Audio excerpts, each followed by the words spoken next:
اگر یہ سمجھتی ہے تحریک انصاف کہ تحریک لبیک کا مطالبہ ٹھیک ہے تو ہم ان کو دعوت دیتے ہیں کہ وہ ہمارے ساتھ آئیں. میں کہتا ہوں اس کی جوتیاں اپنے سر میں رکھیں گے. پیر ظہیر الحسن شاہ صاحب کو مس کر رہے ہیں آج؟ دیکھیں صاحب ظاہر ہے کیوں نہیں مس کر رہے. ہم ان کے ساتھ ہیں اور وہ ہمارے ساتھ ہیں. ان کے بیان کو ڈیفینڈ کریں گے؟ ان کے بیان کو ڈیفینڈ بعد میں کروں گا. پہلے بسم اللہ الرحمن الرحیم.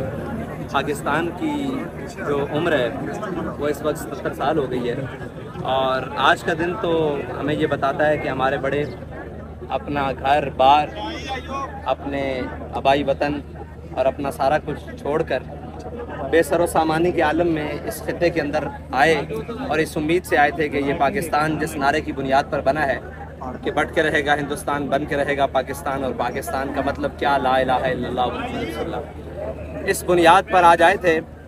اور انہوں نے کس جذبے کے ساتھ اپنے وطن چھوڑے اور کتنی قربانیاں دی. 10 لاکھ مسلمانوں کے خون کی ندیوں پر آج کا دن مسلمانوں کو نصیب ہوا آزادی کا. لیکن ہائے افسوس، صد افسوس کہ ان 77 سالوں میں نہ ہمیں آزادی کا ایک لمحہ دیکھنا نصیب ہوا اور نہ ہمیں آزاد حکمران نصیب ہوئے اور نہ ہمیں آزاد حکومتیں نصیب ہوئیں. نہیں، جو اہم سوال یہ ہے وہ یہی ہے کہ آپ نے کہا اسلام کے نام پر، لیکن اسلام کے نام پر ہم نے ملک لے لیا پر اسلام نافذ نہیں کر سکے آج تک. دیکھیں اسلام کے نام پر ملک لے لیا، آج بھی قوم اسلام کے نام پر نکلی ہوئی ہے اور جس تعداد میں نکلی ہوئی ہے وہ آپ نے دیکھا ہے. آپ یہ بتائیں کہ قوم کے ذمہ داروں کا کام ہوتا ہے قوم کی سمت کو متعین کرنا. ہمارے بڑے کتنے بڑے تھے، انہوں نے اتنی بڑی سمت متعین کی اور اتنے بڑے لوگوں نے قربانیاں دی. اصل میں تو پاکستان کی بنیاد 1857 میں ڈلی تھی جب انگریز کے خلاف بغاوت ہوئی یہاں پر، اور اس کے بعد 2 قومی نظریے کے پاکستان بن گیا.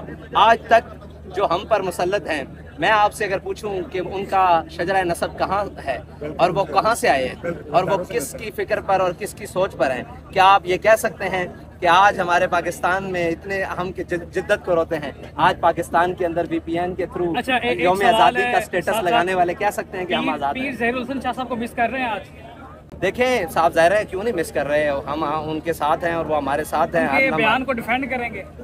ان کے بیان کو ڈیفینڈ بعد میں کروں گا. پہلے اس کو کاؤنٹر کروں گا جو فائز عیسیٰ نے کہا ہے. اچھا چل آخری سوال یہ ہے کہ اب TLP میں نے دیکھا بہت سی تحریکیں آئیں جنہوں نے اسلام کے نام پر تحریکیں چلائیں، نفاذ شریعت محمدی آیا، نظام مصطفیٰ کے لیے کوشش کی. اب TLP اس کے اوپر کوشش کیوں نہیں کر رہی؟ دیکھیں پاکستان کی جو تحریک لبیک کا جو بنیادی موٹو ہے وہ دین کو تخت پر لانا ہے.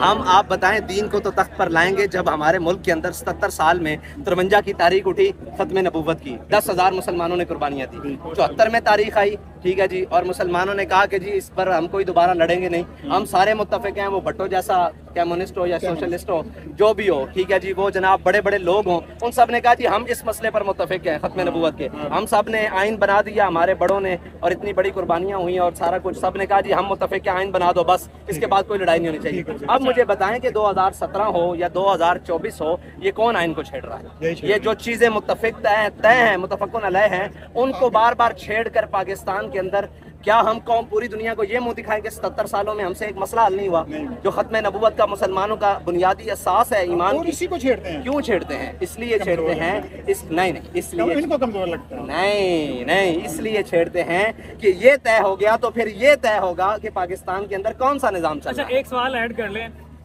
سعد حسین رضوی صاحب آج قاضی فائز صاحب کے استعفے کا مطالبہ کر رہے ہیں، تحریک انصاف بھی وہی کر رہی ہے. اگر تحریک انصاف تحریک لبیک الائنس کر کے وہ استعفے کا مطالبہ کرے تو آج کتنی بڑی جنتا جو ہے وہ اس کے استعفے کے لیے آواز اٹھا سکتی ہے؟ دیکھیں تحریک انصاف اگر مطالبہ کر رہی ہے تو تحریک انصاف کو پتہ ہوگا کہ وہ کیوں کر رہی ہے.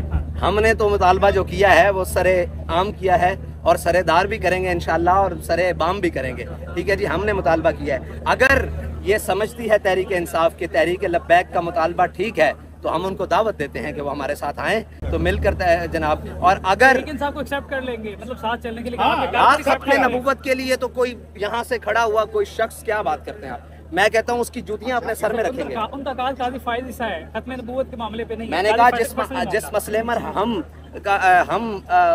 استعفیٰ مانگ رہے ہیں نا، اس مسئلے پر اگر وہ ہمارے ساتھ آ کر متفق ہو جاتے ہیں تو پھر جس مسئلے پر وہ ہیں اس پر بھی بات چیت ہو جائے گی، ٹھیک ہے. اور دوسری بات یہ ہے کہ اگر حکومت یہ سیریس نہیں نہ لے رہی کہ قاضی فائز عیسیٰ کا یہ جناب چند لوگ ہیں اور یہ ختم ہو جائیں گا، تو یہ میں آپ کو ابھی ویسے تقریر میں بھی بتاؤں گا اور آپ کو بتا رہا ہوں کہ یہ بات فائز عیسیٰ تک نہیں رکے گی.